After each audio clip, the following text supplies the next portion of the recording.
Hello. So got all of the roadie and the club rego sorted for the Forester, which is cool. It's very exciting. So first order of business now is to make the exhaust louder because I bought headers, and yes, so going to make car loud and see how loud it is without a muffler.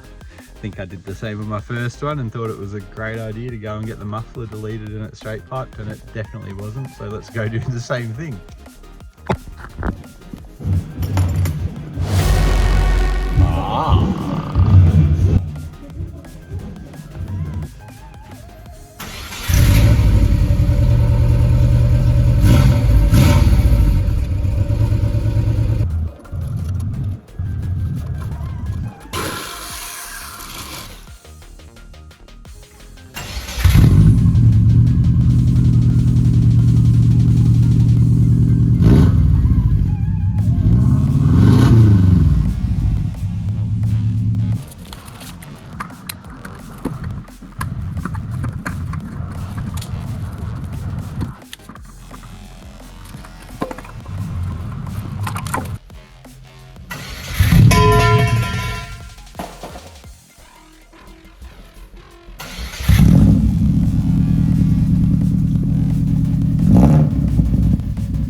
Just a quick test to make sure that it's nothing too obnoxious or gross that I'm going to get sick of, but yep, sounds good.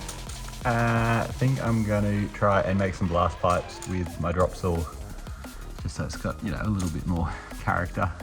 It's been a while, can't remember how to do it, but we'll see. So I'm putting masking tape on the piece of tube because I want to be able to mark both sides of it in the exact same spot.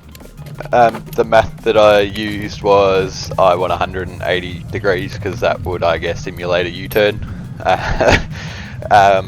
And by having, 4 pieces, if I do 30 degrees at each one, quick maths, 30, 60, 90, 120, 150, 180. So if each piece has a 30 degree angle, then I should be able to get it all the way around. I don't know why I don't use Google more often for certain things. It would make life easier. It's a pretty readily accessible platform for information, but anyway, that was the plan, so let's see what happens.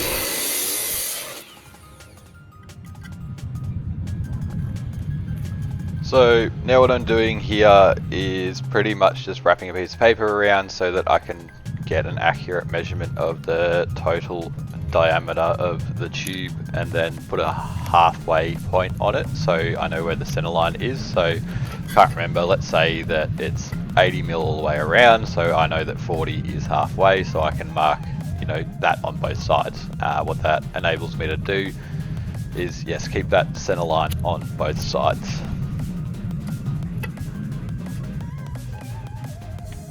So this here was a bit of trial and error. I'm sure there's better ways to do it to actually measure it, but basically where I've got the 2 small pieces that are actually going to join the two end sections together, I'm just sort of seeing what gap I've got, and that'll sort of determine how big the gap between the 2 tubes are. I'm just sort of winging it here, and I've just cut it at a length that I thought seemed alright. First one, yes, seemed a little bit too tight, so for one, I wasn't sure how I was going to actually get in there and weld it. I'm just using a puddle gun, so it's pretty easy. You can just keep filling it with weld until it's right, but yeah, just doing some trial and error. I'm not actually sure what the right way to do it to calculate it would be, but I'm sure pretty basic maths would be all it would take. I also got this die grinder a while ago. I used to have a 240 volt Makita one and killed it trying to polish wheels. Anyway, this thing, Ryobi, cops slack because it's Ryobi, it's not Milwaukee or Snap-on or whatever, but this is like one of the best tools I've bought. It lasts for so long, it works as it should, and it's nice and light for a die grinder, so awesome tool, highly rated.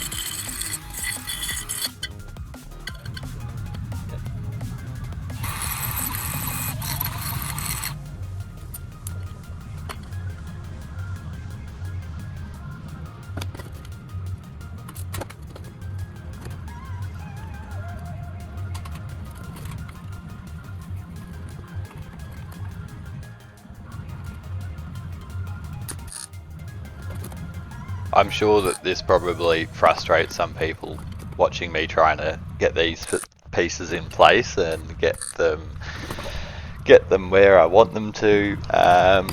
Yeah, I sort of have a tendency to just rush like crazy when I'm doing things, and I need to spend a little bit more time just sort of taking a step back, thinking a bit more about what I'm doing, taking a little bit more time, so you know I could invest a tiny bit of time setting everything up, making sure everything's right and in the right spot, and then go and finish doing it.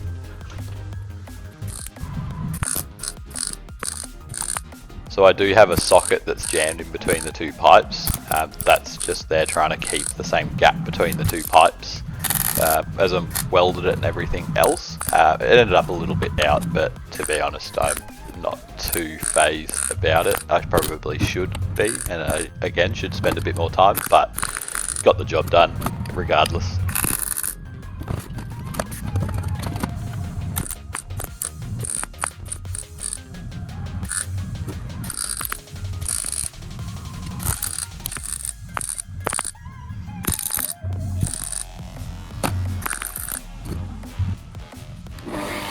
Probably a slightly unorthodox way to cut the end piece off, but I was curious and wanted to see what would happen.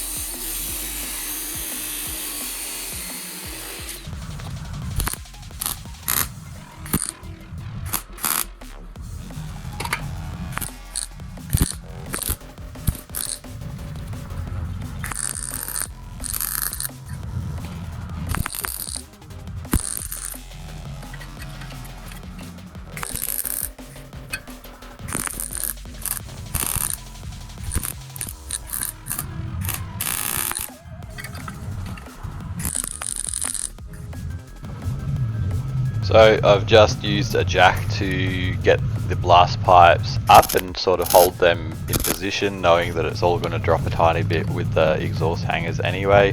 Back onto that whole not wanting to rush thing for whatever reason.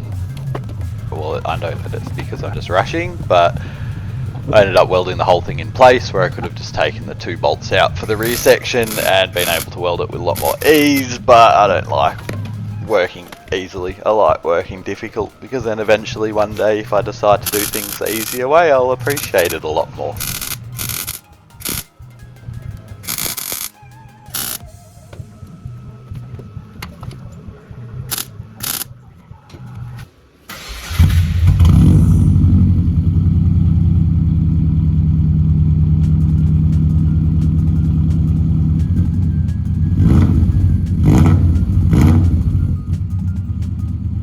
Yes, sick. So cargo, it doesn't go psh because there's no turbo, but sounds sick.